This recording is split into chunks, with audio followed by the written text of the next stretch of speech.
മറ്റൊരു പ്രധാനപ്പെട്ട വാർത്തയിലേക്ക് കടന്നാൽ രാഹുൽ ഗാന്ധി ഉന്നയിച്ച വോട്ടുകൊള്ള ആരോപണത്തിൽ പാർലമെന്റ് സ്തംഭിപ്പിക്കാൻ ഇന്ത്യ സഖ്യം. പ്രധാനമന്ത്രി വിഷയത്തിൽ മറുപടി പറയണമെന്നാവശ്യപ്പെട്ട് പ്രതിഷേധം കൂടുതൽ ശക്തമാക്കും.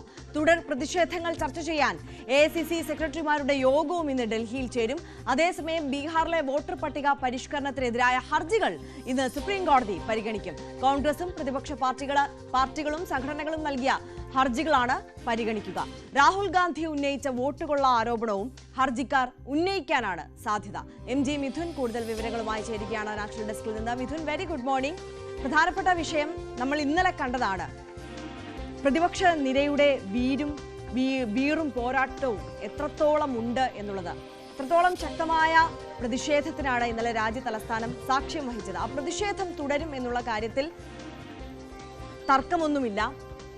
എന്തായാലും മറുപടി ഈ വിഷയത്തിൽ പറയില്ല, ചർച്ചയ്ക്ക് ഇടം നൽകില്ല എന്ന ഒറ്റക്കാലിൽ മറുപടി നൽകിക്കൊണ്ട് നിൽക്കുന്ന കേന്ദ്രത്തെ കൊണ്ട് ഈ വിഷയത്തിൽ മറുപടി പറയിച്ചേ ഇനി മുന്നോട്ട് നീങ്ങത്തുള്ളൂ എന്നുള്ള ഒരു നിലപാട് കൂടി ഇന്ത്യ സഖ്യം എടുക്കുകയാണ്. അപ്പോൾ പാർലമെന്റിൽ ഈ വിഷയം ഉന്നയിക്കപ്പെടും. സ്വാഭാവികമായും പാർലമെന്റ് പ്രക്ഷുബ്ധമാകും, അല്ലേ?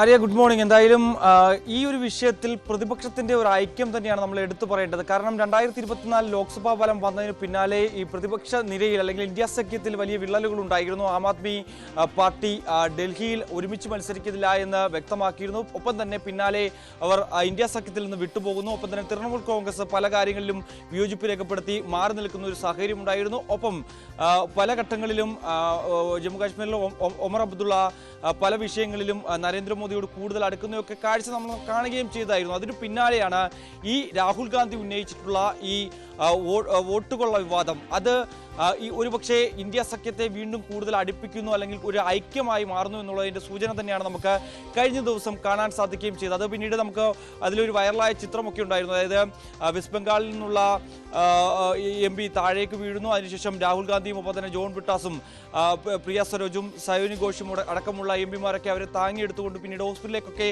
പോവുകയും ചെയ്യുന്നതൊക്കെയുള്ള കാഴ്ചകൾ അത് വളരെ വൈറലായ ചില ചിത്രങ്ങളൊക്കെ ആയിരുന്നു.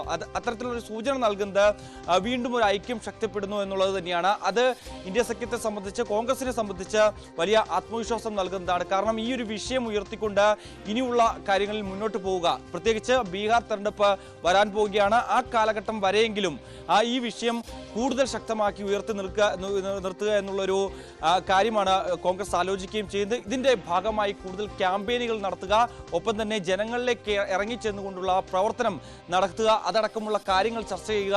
അതിനുവേണ്ടിയുള്ള തുടർ നീക്കങ്ങൾ കോൺഗ്രസിന്റെ ഭാഗത്തുനിന്നും ഉണ്ടാവുകയും ചെയ്യും. മറ്റൊന്ന്, ബീഹാർ തെരഞ്ഞെടുപ്പ് മുന്നിൽ കണ്ടുകൊണ്ട് ഈ വിഷയം കൂടുതൽ ചർച്ചയാക്കുക എന്നുള്ളൊരു ശ്രമത്തിന്റെ ഭാഗമായി ഈ മാസം 17-ന് രാഹുൽ ഗാന്ധിയും ഒപ്പം തന്നെ തേജസ്വി യാദവിന്റെയും നേതൃത്വത്തിൽ ഒരു 10 ദിവസം നീണ്ടു നിൽക്കുന്ന ഒരു പ്രചരണ ജാഥയ്ക്ക് കൂടി കോൺഗ്രസ് തീരുമാനമെടുക്കുന്നു എന്നുള്ളത് തന്നെയാണ്. അതായത് കോൺഗ്രസും RJDയും ചേർന്നുകൊണ്ട് അത്തരത്തിലുള്ളൊരു പദയാത്ര കൂടി സംഭവിക്കുന്നു. ഒപ്പം തന്നെ ഈ പദയാത്രയിലുടനീളം ഈ പറയുന്ന ഇന്ത്യ സഖ്യത്തിലെ പ്രധാനപ്പെട്ട നേതാക്കളെയൊക്കെ പങ്കെടുപ്പിച്ചുകൊണ്ട് മുന്നോട്ട് പോവുക എന്നുള്ളതാണ്. ഒപ്പം തന്നെ സെപ്റ്റംബർ 1-ന് ഇതിന്റെ മഹാറാലി നടക്കുന്നുണ്ട് പട്നയിൽ. ആ റാലിയിൽ ഇന്ത്യ സഖ്യത്തിൽ ശക്തി ചോദിക്കുന്ന തരത്തിൽ എല്ലാ പാർട്ടികളുടെയും പ്രതിപക്ഷ പാർട്ടികളുടെയും നേതാക്കളെ പങ്കെടുപ്പിച്ചുകൊണ്ട്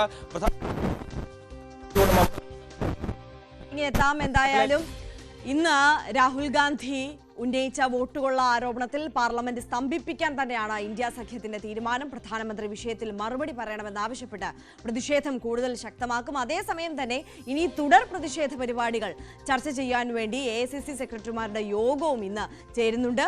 അതേസമയം മറ്റൊരു കാര്യം, പ്രധാനപ്പെട്ട വിഷയം, ബീഹാറിലെ വോട്ടർ പട്ടിക പരിഷ്കരണത്തിനെതിരായ ഹർജികൾ ഇന്ന് സുപ്രീം കോടതി പരിഗണിക്കുന്നുണ്ട് എന്നുള്ളതാണ്.